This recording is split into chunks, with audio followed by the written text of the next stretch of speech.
بسم اللہ الرحمن الرحیم۔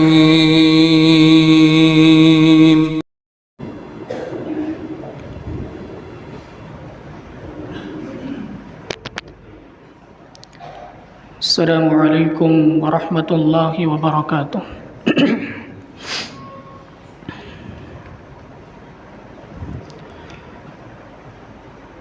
الحمد للہ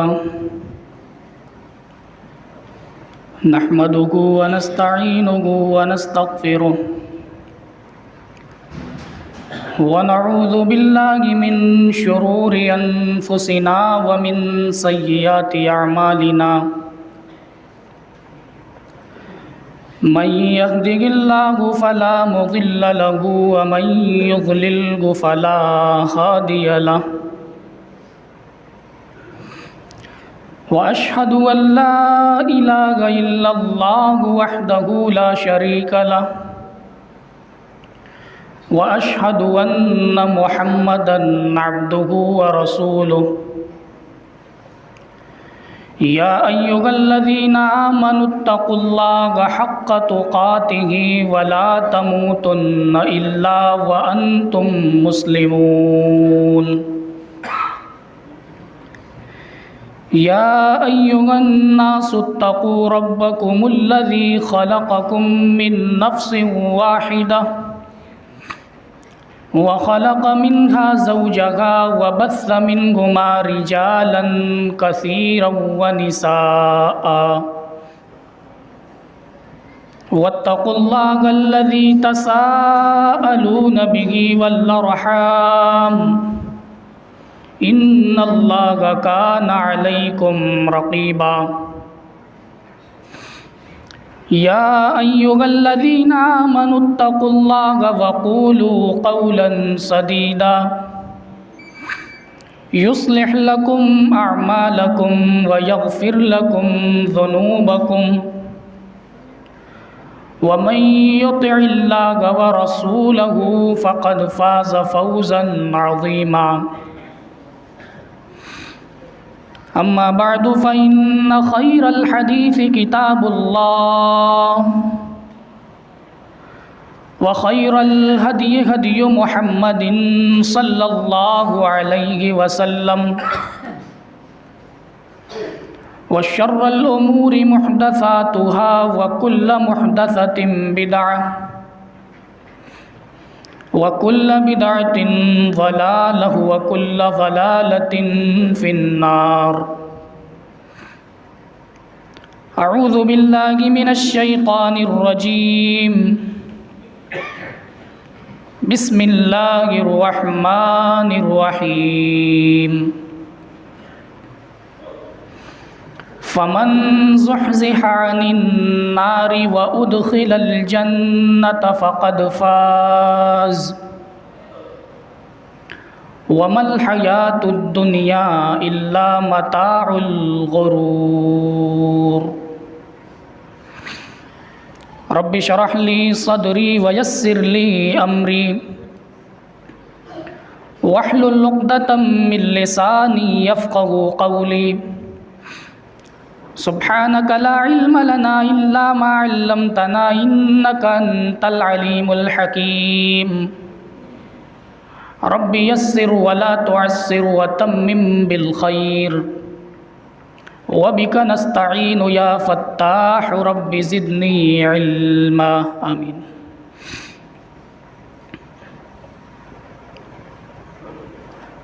لائق صد احترام صدر مجلس، معزز علماء کرام، سامعین اعظام، پردہ نشین خواتین اور معصوم بچوں،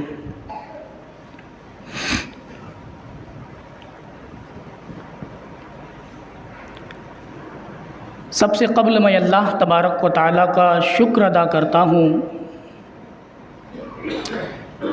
جس کی توفیق سے آج کا یہ پروگرام منعقد ہو سکا۔ بعدہ مبارکباد پیش کرتا ہوں ان حضرات کی خدمت میں اور دعا کرتا ہوں کہ اللہ تبارک و تعالی جن لوگوں نے بھی اس پروگرام کے سجانے میں کسی بھی طور کی مدد کی، اللہ تبارک و تعالی تو انہیں دنیا و آخرت میں بہترین بدلہ دے، آمین۔ حضرات گرامی، انسان کامیابی کا بھوکا ہے۔ ہر انسان کی یہ خواہش ہوتی ہے کہ اسے زندگی کے ہر شعبے کے اندر کامیابی حاصل ہو، کیونکہ ناکامی کے بوجھ کو سہنا یہ نفس انسانی پر بڑا گنا گزرتا ہے، اور لوگوں کے نزدیک کامیابی کے الگ الگ درجے ہیں، کامیابی کا لوگوں نے الگ الگ معیار بنا رکھا ہے۔ کچھ لوگ مال و دولت کما لینے کو کامیابی سمجھتے ہیں، کچھ لوگ جائیداد اور پراپرٹی بنا لینے کو کامیابی سمجھتے ہیں، کچھ لوگ بہترین انجینئر بن جانے کو کامیابی سمجھتے ہیں، کچھ لوگ بہترین ڈاکٹر بن جانے کو کامیابی سمجھتے ہیں۔ الغرض دنیا کے اندر لوگ کامیابی کی تلاش میں اپنے اپنے حساب سے لگے ہوئے ہیں۔ کامیابی اصل ہے کیا؟ کامیابی کی ڈیفینیشن قرآن کرتا ہے، فمن زحزح عن النار، کہ جسے جہنم سے بچا لیا گیا، وادخل الجنہ، اور جنت کے اندر داخل کر دیا گیا، فقط فاز، وہی کامیابی ہے۔ یعنی جنت کے اندر داخل کر دیا جانا اور جہنم سے بچا لیا جانا، یہی اصل کامیابی ہے۔ مال و دولت کا کما لینا کامیابی نہیں، جائیداد پراپرٹی کا بنا لینا کامیابی نہیں، بہترین ڈاکٹر بن جانا کامیابی نہیں، بہترین انجینئر بن جانا کامیابی نہیں۔ کامیابی کیا ہے؟ اللہ تبارک و تعالیٰ کے فضل سے جنت مل جائے، جہنم سے نجات مل جائے، کامیابی یہی ہے۔ اور اگر ہم دنیاوی کامیابی کو کامیابی سمجھتے ہیں تو اللہ نے کہہ دیا وَمَا الْحَيَاةُ الدُّنْيَا إِلَّا مَتَاعُ الْغُرُورِ، کہ دنیا کی زندگی دھوکے کا سامان ہے۔ اللہ کے نزدیک دنیا کی زندگی کی کوئی ویلیو نہیں، اللہ کے نزدیک دنیا کی کوئی اہمیت نہیں۔ اب سوال پیدا ہوتا ہے کہ اس کامیابی کو حاصل کیسے کریں؟ جب اللہ کے نزدیک کامیابی اصل آخرت کی کامیابی ہے، جنت کا حاصل کر لینا سب سے بڑی کامیابی ہے، تو جنت حاصل کیسے؟ صحیح بخاری کی روایت، اللہ کے نبی صلی اللہ علیہ وسلم فرماتے ہیں من شہد اللہ الہ الا اللہ وحدہ لا شریک لہ وان محمدًا عبدہ ورسولہ، جو شخص اس بات کی گواہی دے کہ اللہ کے سوا کوئی معبود نہیں اور بے شک محمد صلی اللہ علیہ وسلم اللہ کے بندے اور اس کے رسول ہیں، اور اس بات کی گواہی دے کہ وان عیسیٰ عبد اللہ ورسولہ، کہ حضرت عیسیٰ علیہ السلام اللہ کے بندے اور اس کے رسول ہیں، وکلمتہ، اور اس کے کلمہ ہیں، القاہا الی مریم وروح من، جس کو اللہ تبارک و تعالیٰ نے حضرت مریم علیہ السلام کی طرف القا کیا تھا، والجنت حق، جو شخص اس بات کے اوپر ایمان رکھے کہ جنت پر حق ہے، والنار حق، جہنم پر حق ہے، جو شخص ان باتوں کے اوپر ایمان رکھے، اللہ کے نبی فرماتے ہیں ادخلہ اللہ الجنت علی ما کان من العمل، اللہ تبارک و تعالیٰ اس کو جنت کے اندر داخل کرے گا چاہے اس کا عمل جیسا ہو۔ یعنی ایمان شرط ہے، جنت کے اندر داخلے کے لیے ایمان شرط ہے۔ اور ایمان بھی کیسا؟ ایمان بھی وہ نہیں جو وقت اور حالات کے اعتبار سے سمجھوتا کر جائے، ایمان بھی وہ ہونا چاہیے جو صحابہ کا ایمان تھا۔ صحابہ کا ایمان کیسا تھا؟ ایمان کے لیے صحابہ نے قربانیاں پیش کی، صحابہ نے ایمان کے لیے اپنی جان کی قربانی پیش کی، صحابہ نے ایمان کے لیے اپنے مال کو قربان کیا، اپنے گھر والوں سے بغاوت کی، گھر والوں سے دشمنی مول لی، اپنے شہر والوں سے دشمنی مول لی، خاندان سے دشمنی لی، شہر کو چھوڑنا پڑا تو شہر کو بھی چھوڑا۔ صحابہ کا ایمان وہ تھا۔ حضرت مصعب بن عمیر رضی اللہ تعالیٰ عنہ اسلام قبول کرنے سے قبل بڑے بہترین لباس پہنتے تھے، بڑی عمدہ لباس پہنا کرتے تھے حضرت مصعب بن عمیر رضی اللہ تعالیٰ عنہ۔ اسلام قبول کرنے کے بعد اللہ کے نبی صلی اللہ علیہ وسلم کی دعوت توحید کے نتیجے میں حضرت مصعب بن عمیر رضی اللہ تعالیٰ عنہ نے اسلام قبول کر لیا اور اسلام کو اپنے گھر والوں کے ڈر سے چھپائے رکھا۔ ایک دن حضرت مصعب بن عمیر رضی اللہ تعالیٰ عنہ نماز پڑھ رہے تھے، ایک شخص نے دیکھا، جا کر ان کی والدہ سے شکایت کر دی کہ آپ کا بیٹا مسلمان ہو گیا۔ حضرت مصعب بن عمیر رضی اللہ تعالیٰ عنہ کی زندگی تنگ کر دی گئی۔ وہ مصعب بن عمیر جو بڑے بہترین لباس پہنتے تھے، وہ مصعب بن عمیر جو بڑی بہترین خوشبو استعمال کرتے تھے، حضرت مصعب بن عمیر رضی اللہ تعالیٰ عنہ کی زندگی تنگ کر دی گئی، انہیں ایک تنگ و تاریک کوٹھری کے اندر ڈال دیا گیا۔ وہ مصعب بن عمیر اسلام قبول کرنے کے بعد ایک دن اللہ کے نبی کی خدمت میں جاتے، ان کے کپڑے پر پیوند لگے ہوئے تھے۔ صحابہ نے حضرت مصعب بن عمیر کی حالت دیکھی، اپنی نگاہیں جھکا لی۔ یہی مصعب بن عمیر جو اسلام قبول کرنے سے قبل بڑی بہترین زندگی گزارتے تھے، بڑے شان و شوکت کی زندگی گزارتے تھے، اسلام قبول کرنے کے بعد یہی مصعب بن عمیر رضی اللہ تعالیٰ عنہ جنگ احد کے اندر شہید ہوتے ہیں کفن دینے کے لیے مسلمانوں کے پاس کوئی چادر نہیں سوائے ایک چادر کی۔ حضرت مصعب بن عمیر کو کفن دینے کے لیے جو چادر میسر تھی، وہ چادر اتنی چھوٹی تھی، سر ڈھانکتے تو پاؤں کھل جاتا، پاؤں ڈھانکتے تو سر کھل جاتا۔ چنانچہ سر کو ڈھانکا گیا اور پاؤں کے اوپر گھاس ڈال دی گئی، اور پھر حضرت مصعب بن عمیر رضی اللہ تعالیٰ عنہ کو دفن کر دیا گیا۔ صحابہ کا ایمان وہ تھا، ایمان کے لیے صحابہ نے اپنے آرام کو، اپنی آسائش بھری زندگی کو قربان کیا۔ صحابہ کا ایمان تو وہ تھا کہ انہوں نے رشتوں کو قربان کیا۔ حضرت ابو بکر صدیق رضی اللہ تعالیٰ عنہ کے صاحبزادے حضرت عبد الرحمن بن ابی بکر جنگ بدر کے اندر کافروں کی طرف سے لڑ رہے تھے۔ حضرت عبد الرحمن بن ابی بکر اسلام قبول کرنے کے بعد ایک مرتبہ اپنے والد سے واقعہ بیان کرتے ہیں کہ ابو جان، جنگ بدر کے اندر آپ میری تلوار کے نیچے آ گئے تھے، لیکن میں نے اس لیے آپ کو قتل نہیں کیا کیونکہ باپ کی محبت آڑے آ گئی تھی۔ حضرت ابو بکر صدیق رضی اللہ تعالیٰ عنہ نے کہا کہ اے میرے لختے جگر، تو نے گرچہ اپنی تلوار اٹھا لی، تو نے گرچہ مجھے قتل نہیں کیا، لیکن اللہ کی قسم اگر تو میری تلوار کے نیچے آ جاتا غزوہ بدر کے روز تو میں تیرا سر تن سے جدا کر دیتا، کیونکہ میرے نزدیک ایمان کی محبت تھی، میرے نزدیک بیٹے کی محبت سے بڑھ کر ایمان کی محبت تھی۔ اگر تو میری تلوار کے نیچے آ جاتا تو جنگ بدر کے روز میں تیرا سر تن سے جدا کر دیتا۔ حضرت ابو عبیدہ بن جراح رضی اللہ تعالیٰ عنہ نے تو اپنے سگے باپ کو قتل کر دیا۔ حضرت ابو عبیدہ بن جراح رضی اللہ تعالیٰ عنہ نے غزوہ بدر کے اندر اپنے سگے باپ کو قتل کر دیا۔ اللہ تعالیٰ نے قرآن میں آیت نازل کی، لا تجد قوما یؤمنون باللہ والیوم الآخر، کہ آپ ایسی قوم کو نہیں پائیں گے جو اللہ کے اوپر اور یوم آخرت پر ایمان رکھتے ہوئے یوادون من حاد اللہ ورسولہ، ان لوگوں سے بھی محبت کرے جو اللہ سے اور اس کے رسول سے دشمنی رکھتے ہیں، ولو کانوا آباءہم، گرچہ یہ دشمنی رکھنے والے ان کے باپ کیوں نہ ہوں، او ابناءہم، ان کے بیٹے کیوں نہ ہوں، او اخوانہم، یا ان کے بھائی کیوں نہ ہوں، او عشیرتہم، یا ان کے قنبے اور قبیلے کے لوگ کیوں نہ ہوں، اولئک کتب فی قلوبہم الایمان، یہ وہ لوگ تھے کہ اللہ نے ان کے دلوں میں ایمان کو لکھ دیا تھا۔ جنت میں داخلے کے لیے ایمان شرط ہے، جنت میں جانے کے لیے اور کیا کرنا ہے؟ اللہ کے نبی صلی اللہ علیہ وسلم کا فرمان ہے، کل امتی یدخلون الجنت الا من ابا، میرے امت میں سب کے سب جنت میں جائیں گے سوائے اس شخص کے جس نے انکار کیا۔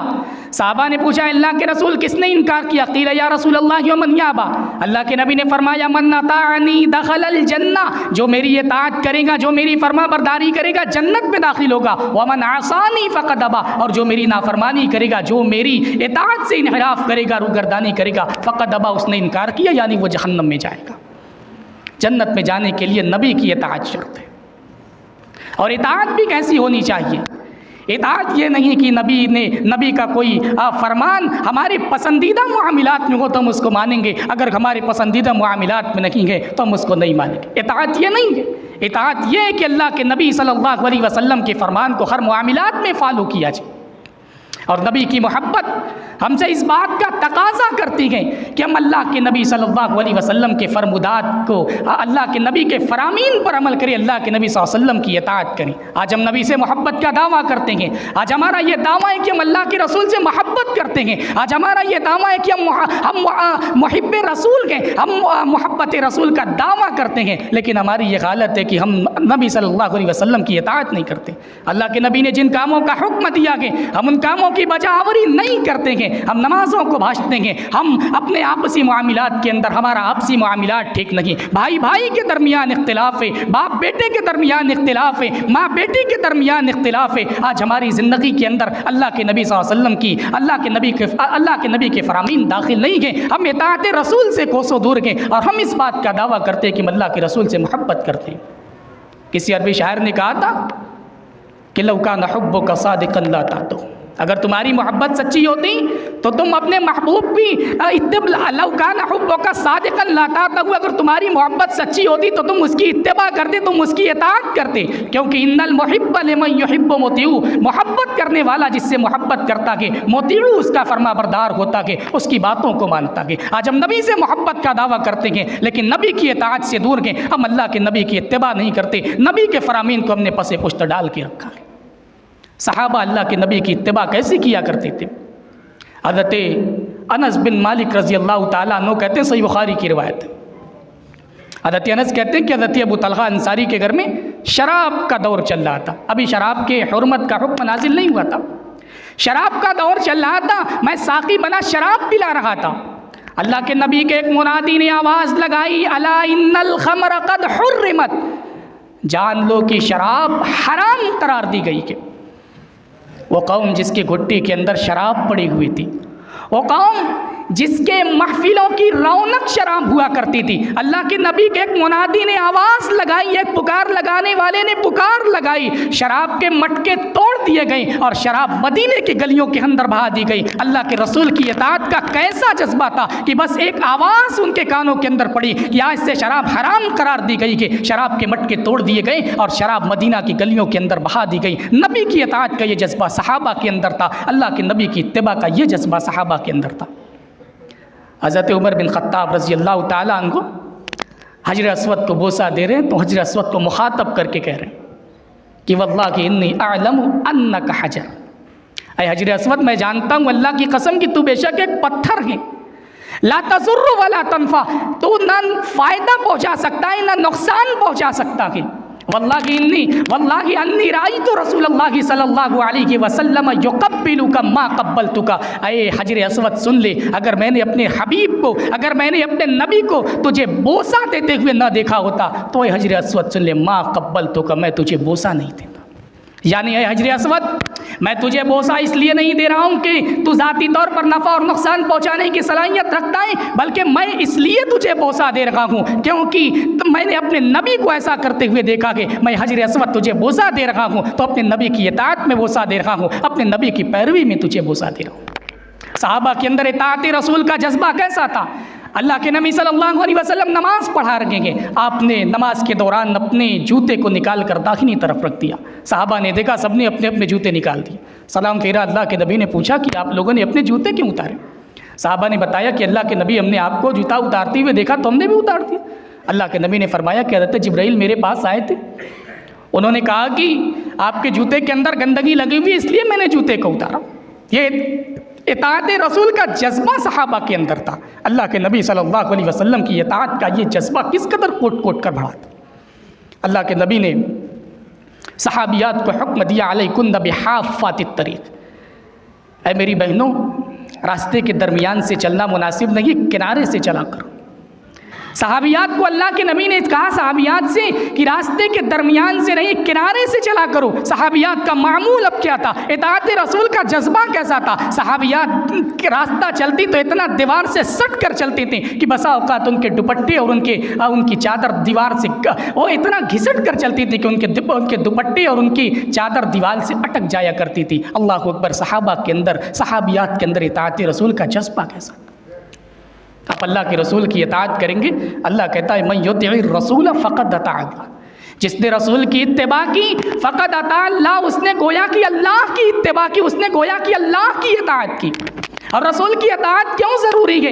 رسول کی اطاعت اس لیے بھی ضروری ہے کیونکہ اگر ہم اللہ کے رسول کی اطاعت کریں گے اللہ تبارک و تعالی ہمارے اوپر رحم کرے گا۔ وَأَطِيعُوا الرَّسُولَ لَعَلَّكُمْ تُرْحَمُونَ، رسول کی اطاعت کرو تاکہ تمہارے اوپر رحم کیا جائے۔ ہم میں سے کون نہیں چاہتا کہ اللہ تعالیٰ کی رحمت ہمارے اوپر نازل ہو؟ کون اللہ کی رحمت کا محتاج نہیں؟ اللہ کی رحمت چاہتے تو رسول کی اتباع کر دی ہوگی۔ اللہ کہتا کہ اطیعوا الرسول، رسول کی اطاعت کرو، لعلکم ترحمون، تاکہ تمہارے اوپر رحم کیا جائے۔ رسول کی اتباع اس لیے بھی ضروری ہے کیونکہ جو شخص اللہ کے رسول کی اطاعت کرے گا، جو شخص اللہ کے رسول کی پیروی کرے گا، قیامت کے دن اس کو بہترین لوگوں کا ساتھ نصیب ہوگا۔ اللہ تعالیٰ فرماتا ہے من یطع الرسول من یطع اللہ والرسول فاولئک مع الذین انعم اللہ علیہم، جو شخص اللہ اور اس کے رسول کی اطاعت کرے فاولئک مع الذین انعم اللہ، تو قیامت کے دن یہ ان لوگوں کے ساتھ ہوگا جن کے اوپر اللہ نے انعام کیا، من النبیین والصدیقین والشہداء والصالحین، نبیوں کے ساتھ ہوگا، صدیقین کے ساتھ ہوگا، شہداء کے ساتھ ہوگا اور نیک لوگوں کے ساتھ ہوگا، وحسن اولئک رفیقا، اور یہ بڑے بہترین ساتھی ہیں۔ رسول کی اطاعت اس لیے بھی ضروری ہے کیونکہ اگر ہم اللہ کے رسول کی اطاعت کریں گے اللہ تبارک و تعالی ہمیں کامیابی سے سرفراز کرے گا۔ من یطع اللہ والرسول، جو شخص اللہ اور اس کے رسول کی اطاعت کرے گا، قرآن کی آیت ہے فقط فاز فوزا عظیما، وہ بڑی کامیابی سے ہمکنار ہوگا، اللہ تبارک و تعالی اس کو کامیابی سے ہمکنار کرے گا۔ جنت کے اندر جانے کے لیے رسول کی اطاعت شرط ہے۔ جنت کے اندر جانے کے لیے اور کیا کرنا ہے؟ اللہ تعالیٰ فرماتا ہے تلک الجنت التی نورث من عبادنا من کان تقیا، یہی ہے وہ جنت جس کا وارث ہم اپنے بندوں میں سے ان لوگوں کو بناتے ہیں، من کان تقیا، جو متقی بندے ہوتے ہیں، جو اللہ کے متقی بندے، اللہ سے ڈرنے والے بندے ہوتے ہیں۔ تقویٰ کہتے ہیں کس کو ہے؟ حضرت ابو ہریرہ رضی اللہ تعالیٰ عنہ سے ایک آدمی نے پوچھا ابو ہریرہ تقویٰ کسے کہتے ہیں، تقویٰ کی تعریف کیا ہے؟ حضرت ابو ہریرہ نے پوچھا اس سے کیا تمہارا گزر کبھی کسی ایسے راستے سے ہوا جس کے دونوں طرف کانٹے لگے ہوں؟ کیا تمہارا گزر کبھی کسی خاردار راستے سے ہوا؟ اس نے کہا بسا اوقات ہمارا گزر ایسے راستوں سے ہوا کرتا ہے جس کے دونوں طرف کانٹے لگے ہوں۔ حضرت ابو ہریرہ نے پوچھا اس راستے سے گزرتے کیسے ہو؟ اس نے کہا کہ بڑے احتیاط کے ساتھ، اپنے پائچے کو چڑھا کر، اپنے دامن کو سمیٹ کر، بڑے احتیاط کے ساتھ، بڑے محتاط کے ساتھ، بہت احتیاط کے ساتھ گزرتے ہیں، اس خوف سے کہ کہیں کوئی کانٹا، کہیں کوئی خار ہمارے دامن سے الجھ نہ جائے جو ہمارے لیے تکلیف کا سبب بنے۔ حضرت ابو ہریرہ نے جواب دیا ذاک التقوی، یہی تقویٰ کی۔ تقویٰ انسان کو احتیاط سکھاتا کہ اگر ہم اس دنیا کے اندر بغیر احتیاط کے اپنی زندگی گزاریں گے، احتیاط کے ساتھ اپنی زندگی نہیں گزاریں گے تو گناہوں کے یہ خار اور یہ کانٹے ہمارے دامن سے الجھ جائیں گے اور قیامت کے دن ہمارے لیے تکلیف کا سبب بنیں گے، قیامت کے دن ہمارے لیے مصیبت کا سبب بنیں گے۔ احتیاط کیا ہے؟ اللہ کے نبی نے اپنی امت کو احتیاط سکھایا۔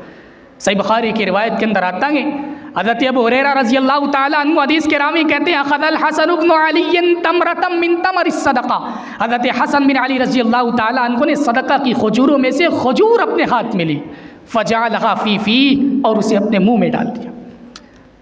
ابھی چھوٹے تھے، بچوں کی عادت ہوتی ہے کوئی بھی چیز ان کے ہاتھ میں جاتی ہے منہ میں ڈال لیتے۔ حضرت حسن بن علی رضی اللہ تعالیٰ عنہ نے صدقہ کی کھجور اپنے منہ میں ڈال لی، فقال النبی صلی اللہ علیہ وسلم کخن کخن، اللہ کے نبی نے منع فرمایا اور کہا نہیں بیٹے گندی بات ہے، کھجور بچے کے منہ سے باہر نکالی اور کہا اما شعرت انا لا ناکل الصدقہ، اے میرے بیٹے کیا تجھے نہیں معلوم ہم صدقہ نہیں کھاتے؟ وہ بچہ ابھی چھوٹا ہے، وہ ابھی مرفوع القلم گئے، لیکن اللہ کے نبی کا احتیاط دیکھیے، اللہ کے نبی نے بچے کے منہ سے کھجور واپس نکالی اور کہا کہ میرے بیٹے کیا تجھے نہیں معلوم ہم صدقہ نہیں کھاتے، ہمارے لیے صدقہ حرام ہے۔ اللہ کے نبی نے امت کو احتیاط سکھایا۔ تقویٰ انسان کو احتیاط سکھاتا کہ، اور تقویٰ یہ اتنی اہم چیز ہے کہ اللہ تعالیٰ نے جتنی بھی عبادتیں فرض کی ہیں ان ساری عبادتوں کا بنیادی مقصد تقویٰ پیدا کرنا ہے۔ اللہ نے روزے کی فرضیت کا مقصد کیا بتایا؟ یا ایھا الذین آمنوا کتب علیکم الصیام کما کتب علی الذین من قبلکم لعلکم تتقون، کیا ایمان والو تمہارے اوپر رمضان کے روزے فرض کیے گئے جیسا کہ تم سے پہلے کے لوگوں کے پر فرض کیے گئے تھے روزے، لعلکم تتقون، فرضیت کا مقصد کیا ہے؟ تاکہ تم تقویٰ اختیار کرو، تاکہ تمہارے دلوں میں اللہ کا خوف پیدا ہو۔ اللہ تعالیٰ نے عبادتوں کی فرضیت کا مقصد، جو بنیادی مقصد عبادتوں کی فرضیت کا ہے وہ تقویٰ پیدا کرنا۔ ہم عید الاضحیٰ کے موقع پر قربانی کرتے ہیں، قربانی کا خون اللہ کو نہیں پہنچتا، قربانی کا گوشت اللہ کو نہیں پہنچتا کیا چیز ہے؟ لن ینال اللہ لحومها ولا دماؤها ولکن ینالہ التقوی منکم، اللہ کو نہ قربانی کا خون پہنچتا کہ نہ گوشت پہنچتا کہ، اگر اللہ کو کوئی چیز پہنچتی ہے تو ہمارا تقوی پہنچتا ہے۔ اور تقوی کوئی ایسی چیز نہیں جس کو آپ دیکھ سکیں، تقوی سر پہ ٹوپی رکھنے کا نام نہیں ہے، تقوی ایسی چیز نہیں ہے جس کو شو آف کیا جائے، جس کو دکھایا جائے، تقوی ایسی چیز نہیں، تقوی خوف خدا کا نام ہے۔ تقویٰ یہ کہ آپ گناہوں کے قریب ہو، آپ گناہ کر سکتے ہو، آپ کو گناہوں کا موقع مل رہا ہو، اس کے باوجود آپ کے دل میں اللہ کا خوف پیدا ہو اور آپ گناہوں سے بچ جائیں، تو اس کا نام تقویٰ ہے۔ اللہ تعالیٰ نے جتنے بھی رسول اس دنیا کے اندر بھیجے، ان سارے رسولوں نے اپنی قوم کو تقویٰ اختیار کرنے کا حکم دیا۔ حضرت نوح علیہ السلام اپنی قوم سے کہتے ہیں انی لکم رسول امین فاتقوا اللہ واتقون، اے میری قوم کے لوگوں میں امانت دار رسول ہوں، اللہ سے ڈرو اور میری اطاعت کرو۔ حضرت ہود علیہ السلام بھی اپنی قوم سے وہی کہتے ہیں انی لکم رسول امین فاتقوا اللہ واتقون۔ حضرت صالح علیہ السلام بھی اپنی قوم سے وہی کہتے ہیں انی لکم رسول امین فاتقوا اللہ واتقون۔ حضرت شعیب علیہ السلام بھی وہی کہتے ہیں انی لکم رسول امین فاتقوا اللہ واتقون، کہ میں امانت دار رسول ہوں، یعنی مجھے جو رسالت دی گئی، اللہ نے جو فریضہ عطا کیا کہ میں اس کے اندر کمی اور کوتاہی کرنے والا نہیں، بلکہ میں اللہ کا امانت دار رسول ہوں، اپنی اس رسالت کے فریضے کو بحسن خوبی انجام دینے والا ہوں، لہٰذا میری قوم کے لوگ اللہ سے ڈرو واتقون اور میری اطاعت کرو۔ اور اللہ نے قرآن کے اندر فرمایا وَلَقَدْ وَصَّيْنَا الَّذِينَ أُوتُوا الْكِتَابَ مِن قَبْلِكُمْ وَإِيَّاكُمْ أَنِ اتَّقُوا اللَّهَ، کہ اے نبی ہم نے آپ سے پہلے بھی لوگوں کو وصیت کی اور آپ کو بھی وصیت کی جاری اس بات کی ان اتقوا اللہ کی اللہ سے ڈریے۔ اللہ نے قرآن کے اندر کہیں ایمان والوں کو خاص کر کے پیغام دیا کہ یا ایھا الذین آمنوا اتقوا اللہ، اے ایمان والو اللہ سے ڈرو۔ کہیں اللہ نے پوری انسانیت کو خطاب کر کے کہا کہ یا ایھا الناس اتقوا ربکم، اے لوگو اللہ سے ڈرو۔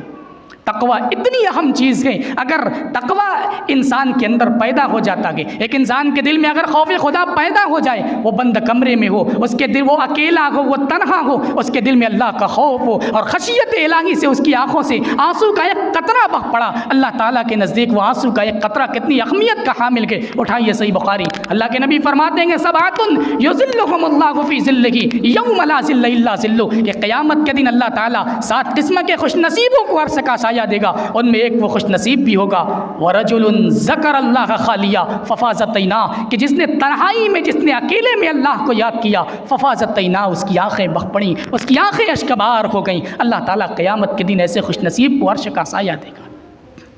تقویٰ یہ نہیں ہے کہ لوگوں کو دکھانے کے لیے کام کیا جائے، تقویٰ یہ کہ آپ بند کمرے میں ہوں، اکیلے ہوں، گناہ کا موقع آپ کو مل لگا گے، گناہ کا موقع ملنے کے باوجود اگر آپ گناہ نہیں کر رہے کہ یہ تقویٰ کی۔ اللہ کو یہ مطلوب ہے، اللہ کو وہ عبادت مطلوب نہیں جو آپ لوگوں کو دکھانے کے لیے کرتے ہیں، اللہ کو وہ عبادت مطلوب نہیں جو عبادت دکھانے کے لیے کی جاتی ہے، جو عبادت ریاکاری کے لیے کی جاتی ہے، ایسی عبادتیں ہمارے منہ پر مار دی جائیں گی۔ اللہ کو وہ عبادت مطلوب ہے جو عبادت اللہ کے لیے کی جائے، جو عبادت خالصتاً لوجہ اللہ کی جائے، ورنہ ریاکاری والی عبادتوں کا اللہ کے نزدیک کوئی معیار نہیں، اللہ کے نزدیک ریاکاری والی عبادتوں کا کوئی مول نہیں ہے۔ اور جو شخص اللہ کا تقویٰ اختیار کرتا ہے، اللہ تبارک و تعالیٰ اس کو اپنا دوست بناتا ہے۔ اللہ کہتا ہے واللہ ولی المتقین، اللہ متقی بندوں کا دوست ہے، اور اللہ قیامت کے دن اپنے متقی بندوں کو کوئی غم نہیں ہونے دے گا۔ اللہ فرماتا ہے الا ان اولیاء اللہ لا خوف علیہم ولا هم یحزنون، کہ جان لو اللہ کے دوست قیامت کے دن لا خوف علیہم، ان کے اوپر کوئی ڈر نہیں ہوگا، ولا هم یحزنون، اور نہ کہ وہ غمگین ہوں گے۔ اللہ کے یہ دوست کون ہیں؟ الذین آمنوا وکانوا یتقون، جو ایمان لائے اور اللہ سے ڈرتے تھے۔ اللہ کا تقویٰ اختیار کریں گے، اللہ تعالیٰ آپ سے محبت کرے گا۔ واللہ یحب المتقین، اللہ متقی بندوں سے محبت کرتا ہے۔ اللہ کا تقویٰ اختیار کریں گے، اللہ تعالیٰ آپ کو جنت کے اندر داخل کرے گا۔ اللہ فرماتا ہے تلک الجنت التی نورث من عبادنا من کان تقیا، یہی ہے وہ جنت جس کا وارث ہم اپنے بندوں میں سے ان لوگوں کو بنائیں گے من کان تقیا، جو اللہ کے متقی بندے ہوں گے، جو اللہ سے ڈرنے والے ہوں گے، اللہ کا خوف اپنے دل کے اندر بٹھانے والے ہوں گے۔ تو جنت میں جانے کے لیے تیسرا عمل تقویٰ ہے۔ چوتھا عمل کیا ہے؟ اللہ کے نبی کا فرمان من یضمن لی ما بین لحییہ وما بین رجلیہ اضمن لہ الجنہ۔ اللہ کے نبی فرماتے ہیں کہ جو شخص مجھے زبان اور شرمگاہ کے حفاظت کی ضمانت دے، اضمن لہ الجنہ، میں اسے جنت کی ضمانت دیتا ہوں۔ زبان بظاہر گوشت کا ایک چھوٹا سا ٹکڑا ہے، ہم اس کی کوئی اہمیت نہیں دیتے، ہم جہاں ہوتے ہیں وہاں بکواس شروع، کون سی محفل ہے، مسجد ہے، گھر ہے، کوئی سیریس معاملہ گئے، ہر جگہ ہماری زبانیں بے لغام کے چل رہی ہیں۔ اللہ کے نبی صلی اللہ علیہ وسلم فرماتے ہیں صحیح بخاری کی روایت کہ انسان اپنی زبان سے اللہ کی رضا اور خوشنودی کا کوئی معمولی کلمہ نکالتا، اس کلمے کو کوئی اہمیت نہیں دیتا، لیکن قیامت کے دن اللہ تعالیٰ اس معمولی کلمے کے عوض اس کے درجات کو بلند کر دے گا۔ لیکن اسی کے ساتھ ساتھ ایک انسان اپنی زبان سے اللہ کی ناراضگی کا کوئی معمولی کلمہ نکالتا ہے، لیکن قیامت کے دن اللہ تعالیٰ اس معمولی کلمے کی وجہ سے اسے جہنم کے اندر داخل کر دے گا۔ زبان کا معاملہ اتنا حساس ہے کہ اللہ تعالیٰ نے فرمایا کہ اللہ کے نبی صلی اللہ علیہ وسلم نے حضرت معاذ بن جبل کو مخاطب کر کے فرمایا، یا معاذ کف علیک ھذا، اے معاذ اس زبان کے اوپر قابو رکھنا، کنٹرول میں رکھنا۔ حضرت معاذ نے بڑے تعجب کے ساتھ پوچھا، اللہ کے نبی کیا ہماری زبانوں پر بھی مواخذہ ہوگا؟ اللہ کے نبی نے فرمایا، ثقلتک امک یا معاذ، اے معاذ تیری ماں تجھے گم کرے، وَغَلْ يَكُبُّ النَّاسَ فِي النَّارِ عَلَى وُجُوهِهِمْ أَوْ قَالَ عَلَى مَنَاخِرِهِمْ إِلَّا حَصَائِدُ أَلْسِنَتِهِمْ، لوگ اپنی زبانوں کے ذریعے نکالی گئی باتوں کی وجہ سے قیامت کے دن اپنے چہروں اور اپنے نتنوں کے بل جہنم کے اندر گھسیٹے جائیں گے۔ زبان کا صحیح استعمال کیا ہے؟ آپ سچ بولیں۔ زبان کا غلط استعمال کیا ہے؟ آپ جھوٹ بولیں۔ آج ہماری زبانوں پر کنٹرول نہیں، آج ہم گالیاں بے تحاشا دیتے ہیں۔ دو لوگوں کی ملاقات ہوتی ہے، دو دوستوں کی ملاقات ہوتی ہے، سلام تو دور کی بات ہے، پہلے گالیوں سے استقبال ہوتا ہے۔ آج ہماری کوئی محفل ایسی نہیں ہے جہاں دو چار لوگ اکٹھے ہوں کسی کی غیبت نہ کی جا رہی کو۔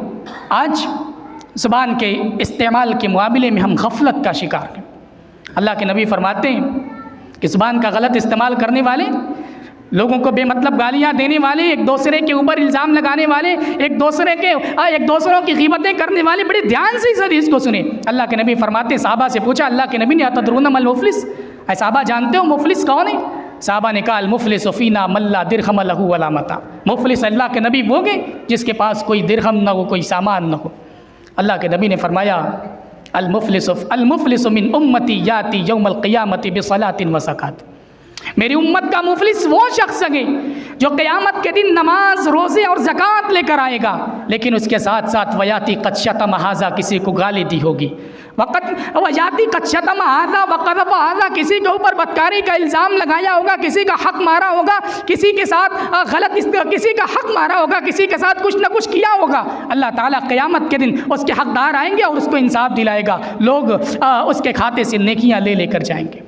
کسی کو گالی دی ہوگی وہ آئے گا اپنی نیکی لے کر جائے گا، کسی کے اوپر بدکاری کا الزام لگایا ہوگا وہ آئے گا اپنی نیکیاں لے کر جائے گا، یہاں تک کہ حصے دار بچے ہوں گے اور نیکیاں ختم ہو جائیں گے، پھر ان حقداروں کی گناہیں اس کے اوپر ڈال دی جائیں گے اور پھر اس کو جہنم کے اندر ڈال دیا جائے۔ اللہ کے نبی فرماتے ہیں میری امت کا مفلس ہو گئے۔ زبان کے استعمال میں احتیاط برتنے کی ضرورت ہے۔ زبان کا غلط استعمال زبان کا غلط استعمال یہ عذاب قبر کا باعث ہے۔ صحیح بخاری کی روایت ہے، مر النبی صلی اللہ علیہ وسلم بقبرین، کہ اللہ کے نبی کا گزر دو قبروں کے بیچ سے ہوا، دو قبروں کے پاس سے اللہ کے نبی گزرے، فقال، اللہ کے نبی نے فرمایا، انہما لیعذبان، ان دونوں کو عذاب غرقا گیا۔ وما يعذبان فی کبیر، اور عذاب کسی بڑے گناہ کی وجہ سے نہیں ہو رہا۔ اما احدہما فکان یمشی بالنمیمہ، ان میں سے ایک وہ گئے جو چگل خوری کیا کرتا تھا، اور ان میں سے ایک وہ گئے، اما احدہما فکان لا یستتر من البول، جو پیشاب کرتے وقت پیشاب کے چھینٹوں سے نہیں بچتا تھا، واما الاخر فکان یمشی بالنمیمہ، اور دوسرا وہ تھا جو چگل خوری کیا کرتا تھا، ادھر کی بات ادھر کر کے دو قبیلوں کے درمیان، دو بھائیوں کے درمیان، دو خاندانوں کے درمیان جھگڑا کرانے کا کام کیا کرتا تھا۔ اللہ کے نبی فرماتے ہیں کہ یہی وہ گناہ ہے جس کی وجہ سے انہیں قبر کے اندر عذاب دیا جا رہا ہے۔ زبان کا غلط استعمال کرنے کا ایک نتیجہ یہ بھی ہے، اللہ کے نبی کو معراج کرائی گئی، آپ نے دیکھا کہ جہنم کے اندر کچھ لوگ ہیں جن کے ناخن تانبے کے ہیں، اور وہ ناخنوں کے ذریعے اپنے سینوں کو نوچ رنگیں گے۔ اللہ کے نبی نے جبرائیل سے پوچھا، جبرائیل یہ کون لوگ ہیں؟ حضرت جبرائیل نے جواب دیا، ہؤلاء الذین یاکلون لحوم الناس، یہ وہ لوگ ہیں جو لوگوں کے گوشت کھایا کرتے تھے، یعنی دنیا کے اندر غیبت کیا کرتے تھے، اپنے مسلمان بھائی کے عیوب کا پردہ چاک کیا کرتے تھے، آج اللہ تعالیٰ انہیں اس طریقے کا عذاب دے رہا ہے۔ زبان کا غلط استعمال ہماری نیکیوں کی بربادی کا سبب ہے۔ جنت کے اندر جانا، اللہ کے نبی فرماتے ہیں جو شخص مجھے زبان اور شرمگاہ کی حفاظت کی ضمانت دے، میں اس کو جنت کی ضمانت دیتا ہوں۔ جنت کے اندر جانے کے لیے ایک عمل اور، اللہ کے نبی فرماتے کہ من ادرک ابویہ عند الکبر احدہما او کلیہما، کہ جو شخص بڑھاپے کی حالت میں اپنے ماں کو پائے یا ماں باپ دونوں کو پائے، دونوں میں سے کسی ایک کو یا دونوں کو پائے اور ان کی خدمت کر کے وہ اپنے آپ کو جنت کا مستحق نہ بنا سکے، اللہ کے نبی فرماتے رغم انف اس شخص کی ناک خاک آلود۔ جنت کے اندر جانے کے لیے ماں باپ کی خدمت ضروری ہے۔ اللہ کے نبی فرماتے ہیں رضا الرب فی رضا الوالدین، اللہ کو راضی کرنا ہے والدین کو راضی کیجیے، اللہ تعالیٰ کو خوش کرنا ہے والدین کو خوش کیجیے، اللہ کے نبی صلی اللہ علیہ وسلم کا فرمان ہے۔ اور کسی انسان کو خوش کرنا ہو تو اس کے ساتھ حسن سلوک کرنا پڑتا ہے، اس کے ساتھ اچھا سلوک کرنا پڑتا ہے، اور قرآن ہمیں حسن سلوک کی تعلیم دیتا ہے والدین کے ساتھ کہ وَقَضَىٰ رَبُّكَ أَلَّا تَعْبُدُوا إِلَّا إِيَّاهُ وَبِالْوَالِدَيْنِ إِحْسَانًا، کہ تیرے رب نے یہ فیصلہ کر دیا کہ اللہ کے سوا کسی کی عبادت نہ کی جائے، وَبِالْوَالِدَيْنِ إِحْسَانًا، اور والدین کے ساتھ حسن سلوک کیا جائے۔ والدین ہماری زندگی میں کتنی اہمیت کے حامل ہیں کہ اللہ کے نبی کا فرمان ہے کہ ان اللہ حرم علیکم حقوق الامہات، کہ اللہ نے ہمارے اوپر والدین کی نافرمانی کو حرام قرار دیا، اور اللہ تعالیٰ قیامت کے دن اس شخص کے اوپر نظر رحمت سے نہیں دیکھے گا جو اپنے ماں باپ کی نافرمانی کرتا ہے۔ اللہ کے نبی کا فرمان ہے کہ اللہ تعالیٰ قیامت کے دن ایسے شخص کی طرف نظر رحمت سے نہیں دیکھے گا۔ آج ہم اپنے ماں باپ کی خدمت نہیں کرتے۔ کچھ دنوں پہلے تک، کچھ سالوں پہلے تک ہمارے گھروں میں یہ قانون ہوا کرتا تھا، باپ باہر سے آتے تھے، ابو کا سر دبانے کی باریاں ہوا کرتی تھی کہ آج ابو کا سر دبانے کی باری فلاں کی ہے، آج ابو کا پیر دبانے کی باری فلاں کی ہے۔ موبائل لایا، بچے اپنے آپ میں مگن، ماں باپ کس حال میں ہیں، مر رکھیں گے، جی رکھیں گے، خوش ہیں ناخوش ہیں، بیماری کے اندر ہیں، تکلیف کے اندر، ہمیں اس بات کی کوئی پرواہ نہیں ہے، بلکہ ذرا سا اگر کسی چیز کے اندر کمی بیشی ہو ہم ماں باپ کے اوپر برس پڑتے ہیں، تیکھے الفاظ استعمال کرتے ہیں، ماں باپ کو ڈانٹ دیتے ہیں، ماں باپ سے یہ کہہ دیتے ہیں کہ آپ نے ہمارے لیے کیا کیا۔ او ماں جس نے ایک بچے کو پالنے پوسنے میں اپنا خون پسینہ ایک کیا، 9 مہینے تک اپنے پیٹ کے اندر رکھا، بڑی تکلیفوں کو سہا، وہ بچہ جب ماں کی پیٹ میں تھا، ماں ناشتے کی میز پر بیٹھتی تھی، اس کے پاس بہترین قسم کے کھانے ہوا کرتے تھے، لیکن وہ کھانا سوچ کر کھاتی تھی کہ یہ چیز نہیں کھا سکتی، بچہ جو ماں کی پیٹ میں پل لگا کے، جو میرے پیٹ میں بچہ پل لگا کے اس کی صحت کے اوپر اثر پڑے گا۔ راستہ چلتی تھی، اس کے قدم ڈگمگاتے تھے، سیڑھیاں نہیں چڑھتی تھی، اپنے من پسند طریقے سے سو نہیں سکتی تھی، بخار کی شدت سے اس کا بدن تپتا تھا، درد کی تکلیف میں وہ مبتلا رہتی تھی، لیکن اس کے باوجود وہ دوائی استعمال نہیں کرتی تھی۔ ہر قسم کی تکلیفوں کو سہ کر ایک ماں ایک بچے کو جنم دیتی ہے، اور وہ جنم دینے والی شدت کی تکلیف تو بیان نہیں کی جا سکتی، بلکہ اللہ کے نبی کا فرمان ہے کہ اگر کوئی عورت، سنن نبی داؤد کی صحیح روایت ہے کہ اگر کوئی عورت بچے کی پیدائش کے وقت انتقال کر جاتی ہے، مر جاتی ہے، تو وہ شہید کے درجے میں ہے، وہ شہادت کے درجے میں ہے۔ لیکن آج ہمارے نزدیک ہم اپنی ماؤں کا احترام نہیں کرتے، ہم اپنے والدین کا احترام نہیں کرتے۔ جنت کے اندر جانا کے تو والدین کا احترام ضروری ہے۔ جنت کے اندر جانے والے کچھ اعمال اور ہیں، انشاءاللہ العزیز پھر کبھی کسی اور موقع سے بیان کیے جائیں گے۔ مجھے جو وقت دیا گیا تھا وہ زیادہ ہو رہا ہے، آئیے دعا کرتے کہ پروردگارہ جو بھی باتیں بیان کی گئی ہیں ان سب پر عمل کرنے کی توفیق دے۔ الہ العالمین ہمیں ایسے اعمال کی توفیق دے جو اعمال ہمیں جنت کو پہنچائیں۔ الہ العالمین ہمیں جو مسلمان بیمار ہیں انہیں شفاء کاملہ عاجلہ نصیب فرما۔ الہی جو پریشان ہیں انہیں اپنے فضل سے کشادگی عطا فرما۔ اللہم آخر کلامنا فی الدنیا شہادت اللہ الہ الا اللہ وان محمد رسول اللہ وتوفیق